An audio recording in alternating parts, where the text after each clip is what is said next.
Pahalgam ഭീകരാക്രമണവും operation സിന്ധൂറും ലോകരാജ്യങ്ങളെ ബോധ്യപ്പെടുത്താൻ doctor Sasi Tharoor MP നയിച്ച പ്രതിനിധി സംഘം ദൗത്യം പൂർത്തിയാക്കി. ഗയാന, പനാമ, കൊളംബിയ, ബ്രസീൽ തുടങ്ങിയ രാജ്യങ്ങൾ സന്ദർശിച്ചതിനു ശേഷമാണ് അമേരിക്കയിൽ എത്തിയത്. വിദേശ രാജ്യങ്ങളുടെ ഇടപെടൽ ഓപ്പറേഷൻ സിന്ധൂർ അവസാനിപ്പിക്കാൻ പ്രേരിപ്പിച്ചിട്ടില്ലെന്നും ശശി തരൂർ വിവിധ വേദികളിൽ സ്ഥിരീകരിച്ചിരുന്നു.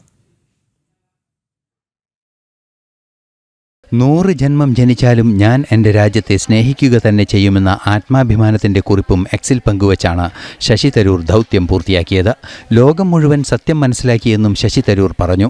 കൊളംബിയൻ സർക്കാർ കൊല്ലപ്പെട്ട പാകിസ്ഥാൻ ഭീകരർക്ക് അനുശോചനമറിയിച്ചത് കൃത്യമായ ഇടപെടലിലൂടെ പിൻവലിപ്പിക്കാൻ ശശി തരൂരിനായിരുന്നു. ഓപ്പറേഷൻ സിന്ധൂർ വെടിനിർത്തലിൽ ആരും മാധ്യസ്ഥം വഹിച്ചിട്ടില്ലെന്നും കൃത്യമായി ലോകരാജ്യങ്ങൾക്ക് മുന്നിൽ സമർത്ഥിക്കാനും ശശി തരൂരിനായി. പഹൽഗാം ആക്രമണം ഭാരതത്തെ മതപരമായി ഭിന്നിപ്പിക്കാൻ മാത്രം ഉദ്ദേശിച്ചായിരുന്നു. മതം ചോദിച്ചാണ് ഭീകരാക്രമണം നടത്തിയതെന്നും വിദേശവേദികളിൽ അദ്ദേഹം പറഞ്ഞു.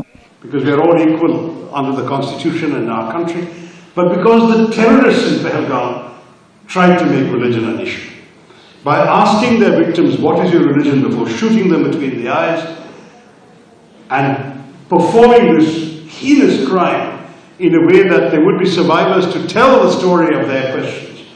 When a woman, horrified at watching her husband die before her, screamed out, "Kill me too," they said, "No, you go back and tell them." That is the message they wanted to give, and one of the reasons they wanted to give that message was to provoke a backlash in India, a communal backlash.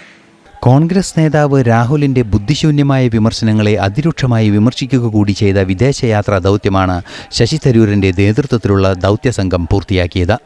News desk, ജനം.